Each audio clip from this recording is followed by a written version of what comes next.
Ladies and gentlemen, boys and ghouls, fiends of all ages, welcome back. I'm Anarchy Ass. We're back in Riverside, Illinois today, on a street that is somewhat out of the way and is usually really quiet, but today, of course, has lawnmowers and neighbors all out here watching what I'm doing. We are on Pine Avenue. The reason we're out here is because we are continuing on with the story of a certain Sarah M. and postcards that she sent from here in the early 1900s. Most of the postcards that she sent were featuring specific buildings or landmarks, but this postcard is unique because it really just shows a street scene. This stretch of Pine Avenue was photographed for a postcard that Sarah sent, and let's see if I have the date on that. It's an undated postcard, but I want to say that it dates from approximately 1905 to 1906, which is when she sent almost all of them. And the photographer photographed this from the middle of the street, which I'm going to try to do if cars and other vehicles will stop. I'm going to step out to approximately here. You can see this where the street dips. This is the middle of Pine Avenue as it looks now. And this is how it looked in Sarah's postcard. 1905, present day. In fact, I think he was a little closer. We're going to step in just a bit. You can see the shading of the light on the street as this dips down. But unfortunately, somebody has an SUV parked here on the right, but you can see beyond it faintly one of the trademark Riverside gas lights. That is in the postcard right here by my pointer finger. Still there.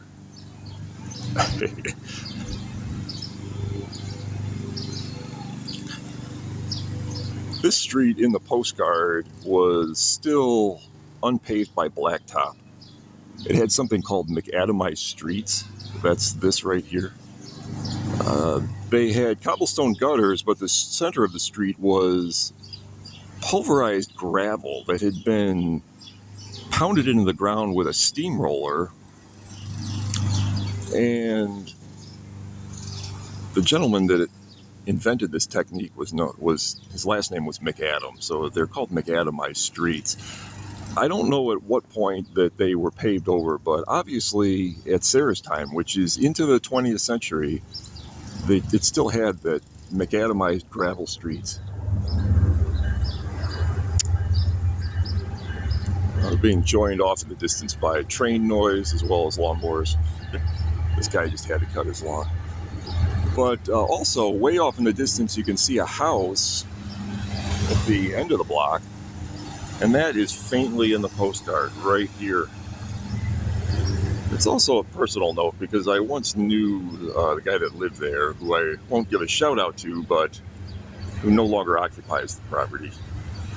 But that was there in Sarah's postcard, approximately 1905.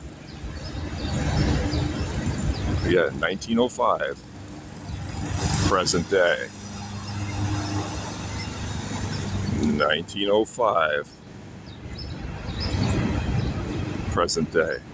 Let's see what Sarah has to say on her postcard. She writes, Sunday a.m. will mail in the city. What's that? No, I'm actually filming a street scene from this postcard. This postcard shows this exact scene about 100 or so years ago. Actually, 1905, so over 100 years ago. Wow. Yeah, and I was matching it up. The photographer was out in the middle of the street, so I had to step out there. Yeah. But you can still see the gas light on the right. Yeah. Still there. Wow. It's on the other side of that. Well, you can see it from. It's on the right of that SUV. What's it for? Just for curiosity's sake? I was trying to get to the bottom of this lady that sent them. Her name is Sarah. Her last name was M, and that's all the information I have on her. I've got other postcards by her, Wow. and I've been doing comparisons with all of them. Oh, interesting. And putting them on my YouTube channel. But I haven't. She must still be alive? No, she's not still alive. Passed, She passed away, presumably. I mean, I don't really know her identity, but I have a collection of these postcards. This is obviously just a printout, but they're all sent by her, and they're all sent around 1905 to 1908. Like, yeah. Who did she send it to? A gentleman named Harold. That's all I know about him. His last name, unfortunately, is not included. How did you happen to get the postcards? They were being offered online, Oh, and I came across them in a search. Yeah. They were together in a bulk, Wow. and but I assume you know nothing about it. Yeah, right. That's what I was trying to. I wasn't really looking for the address because there's really no houses featured in this, which is strange. Is the house at the end of the street in that picture? Yeah, I was just. It kind of looks like it. Yeah, trying to get that. There's not real. It's not really that clear. Right here. Mm-hmm. Yeah, it's the like last turn is the turn right before the house. Yeah, I think this is actually a driveway, which no longer exists because there are a lot of drives on this street. Yeah. But so you have a YouTube channel. Yeah, if you type, it's Anarchy Ass. That's my nickname. Anarchy Ass, ASKS. If you type that into YouTube, I'll pop up. Okay. And it's not all Riverside, but mostly Chicago area, local history. Oh wow. Cool. Well, enjoy. Thank you. Unfortunately, that didn't yield any further info, but if we step over, we'll, I think, take a look at this gas light now this lawnmower is gone, because it's really the only surviving portion of this card. The street itself is here, but it's been repaved, and all these buildings are not from that time period.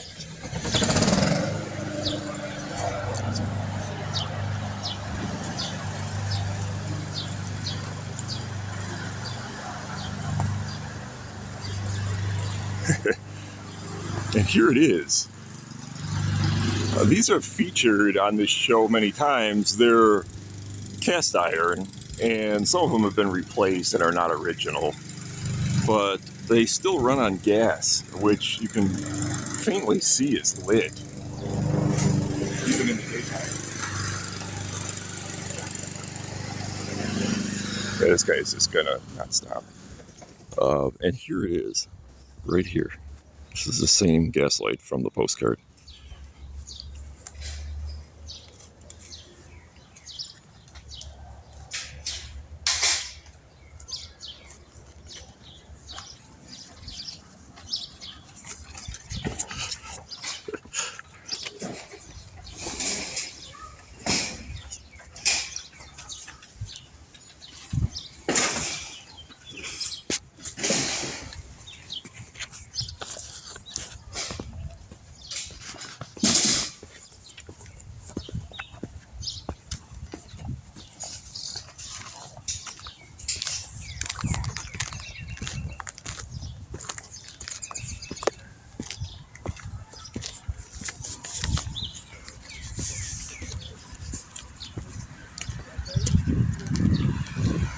Going back to where I originally was and where the photographer roughly was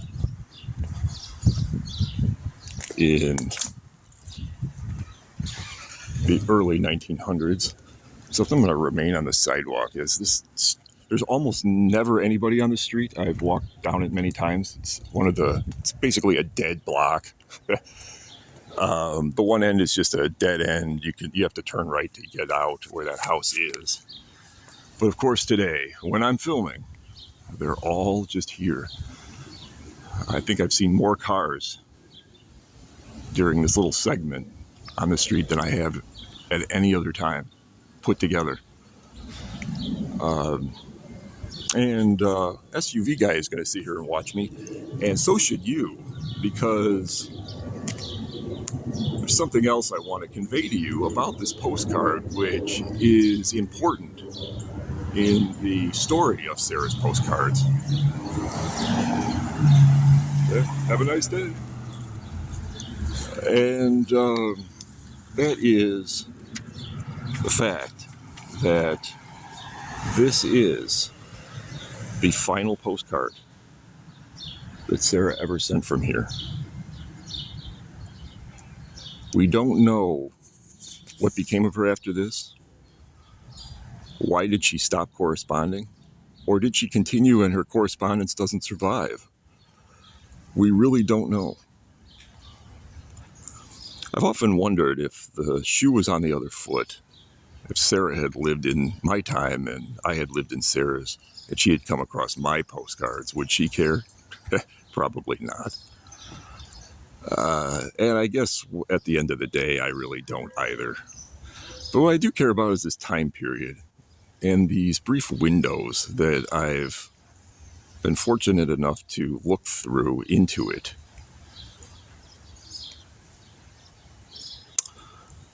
Because this is rare.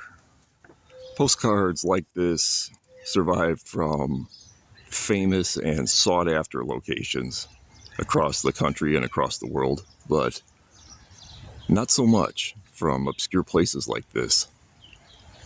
And if they happen to be your home, they are even more of note.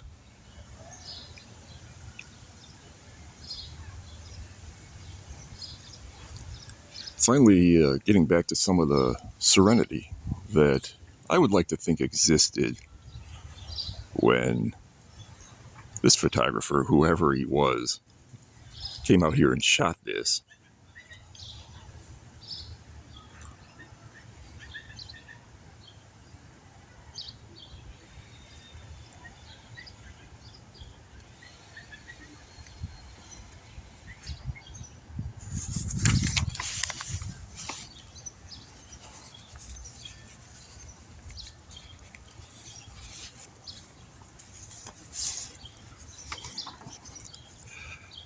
A lot of the trees are even different.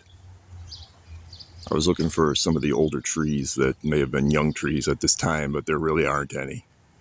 Except for maybe this one. It looks like it may be old enough, but it's just a little bit behind where the photographer was standing, so it doesn't appear in the postcard.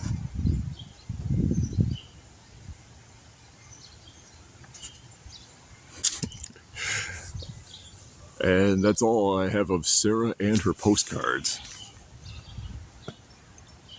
I'm Anarchy Ass. Until next time, bye-bye.